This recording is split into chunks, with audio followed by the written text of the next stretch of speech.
Alright, welcome back, you guys. This is part 2 of the video series on the art of attack, or you could think of it as knockout chess. So, this game follows up with. So, we left off on a game played by Adams against Torre in 1920, and this is the current position right now, to where I provided a scenario that can happen where black gets a better position out of this trade of the that knight, the knight on d5 after castle. You might see maybe white would take that knight, bishop, and then queen takes, and then we get this type of position where black actually gets a comfortable game. Doing very well, and this is something that Torre missed. But instead, he actually took that knight on d5, allowing Adams to take that bishop, and then that pawn now that he controls is actually attacking e6 and c6, and that pawn alone is actually preventing black from properly developing out his pieces freely into the game. It's clamping down on black's position. Okay, so at this juncture of the game, after pawn takes the bishop on d5, castle kingside happened in this game, and now Adams continued with more pressure by playing bishop to g5, applying pressure on that knight and the bishop, and also connecting the two rooks into the game. So he wants to bring out as many pieces as possible in the game to attack, while black has to find a way to defend properly and develop his own pieces in order to fight for control of the center. Okay, so after bishop g5, we see now the way that Torre wants to attack and counter attack in this position is to play c6. So he wants to challenge the center, eliminate and get rid of this pawn, which is a nuisance and a thorn on black side of things, because it's actually crippling his position. So he wants to eliminate that immediately, so that way it'll free up his game, especially the bishop. It'll free up the bishop, because that bishop's blocked off by, hemmed in by his own pawn on d6. So, but Adams then does not allow him to do that. He actually plays c4.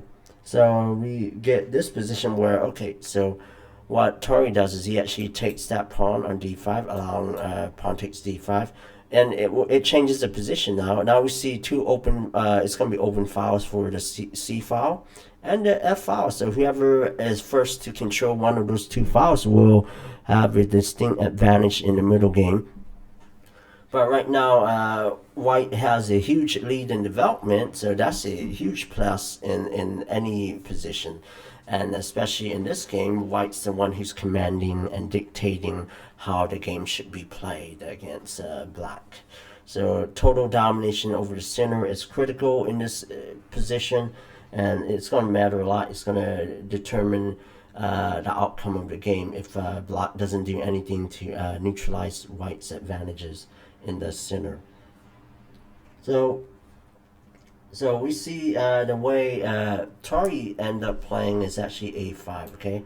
And this move is rather strange. It's not the best way to play. This move actually allows white to, at some point, this is almost like a wasted move. It doesn't do much in terms of attacking or defending the center.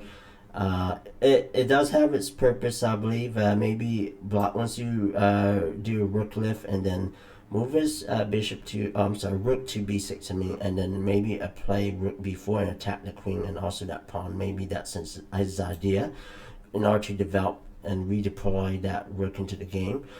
Maybe he also has ideas to play a4 and a3 and try and damage white's queen pawns on that side of the board, queenside pawns.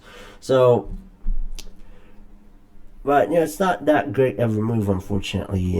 It gives white tremendous pressure now. White can occupy e5, the e file or the c file with plenty of advantages. So as a result of this move, Adams does play rook f to e1. So So this move is applying a lot of pressure and control over the e file, and then we see Black trying to do the same thing. You know, he's trying to defend his position the best as he can. Actually ends up playing rook f2 e8. So we see now the rook moving to e2, and this move has the purpose of preparing to move that rook to e1 to double up on the e file and attack. Now in this game, Torre ends up actually playing rook a to c8. So he wants control over the c file, so he has that, and then Adams actually does now rook a to e1. So total domination over the e file. So now he's really threatening some nasty ideas. Let me give you an example. Let's just say, let's just say, yeah, this is what happens. Okay, h6 happens. You know, it's like a logical move to play, threatening that bishop. Well, White's situation, White can take that knight and actually win the game. But it's based on after if this happens, then this is pretty easy to see. Check, and then Black just loses a queen pretty much, okay, out of this game. So the best move here actually after this would be pawn takes the knight, but it actually isn't that great, you know, because you weaken your king side, you cause double pawns on the L file, you cause an isolated pawn. And then in this situation, this benefits the knight. You know, the knight is better in those type of structures. That bishop is blocked off by his own pawns, so this is not great for Black. Okay, so this is troublesome for his situation. So something that can happen, like check here to the king, and if king comes here, then in this type of situation, that knight can actually now from f3 can go to h4 and then play knight f5 and threaten checkmate and want to move from g7. So that's an issue, you know, with an attack on the king. So there's no way to defend against that. Okay, now if that king, which is being checked right now, goes to h8, right? Thinking, you know, probably thinking, okay, you know, he will survive this attack. Maybe Black will have counter playing attack on the g file, but it doesn't quite work. There's tactics, you know, involved in this position. If you guys can spot the tactic, you guys can, you know, pause the video and look at the tactical position. So, okay, just pause the video and study it briefly and try and find the best move, okay? So it turns out the best move in this situation after king goes to h8 will actually be to take that bishop, you know, rook takes the e7. And that's a very strong move because you're creating a deflection. You temporarily sacrifice that rook, leading to rook takes here, queen takes here, then you win that rook on c8 with check.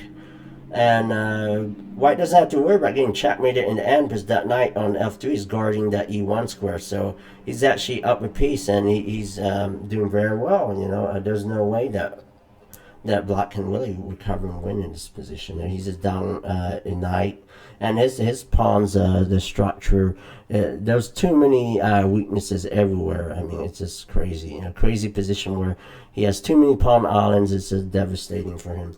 So he cannot recover from this type of position. So this is happening. So really, what I just showed you, this variation where White's really threatening bishop takes f6 to double up the position and cause even more problems for Black. So Black really has to defend and do something about this kind of threat. So let's see how Black applies. Well, in this game, right, he plays queen to queen to d7. That looks like the right reply because it does you know, at least protect, you know, prevent the loss of the queen, like the variation I showed you. So this move actually does have the rooks connected. Finally, the queen's developed into the game somewhat, and you're defending properly. So the idea of taking on f6 doesn't work anymore because it doesn't create any problems for Black. Black can defend properly. So, but in this situation, amazingly, there is a very strong move that Black did not see. It looks like everything's okay for Black to play Queen to D7, but apparently it is not. There's a long-term, concrete idea, plan involving some very complicated calculation involved, leading to this type of position, allowing White to win. Okay, so we're actually gonna pause for now. This is part 2 of the series. First game of a mini series and mini videos that we'll cover on how we can create attacking positions, dealing with knockout blows, knockout chess, quick attacking games, some of the best games ever played in chess, the history of the game of chess. So this is Chessview. Like, comment, and subscribe to this channel. You guys have a great day. Have a great day. Okay, take it easy for now.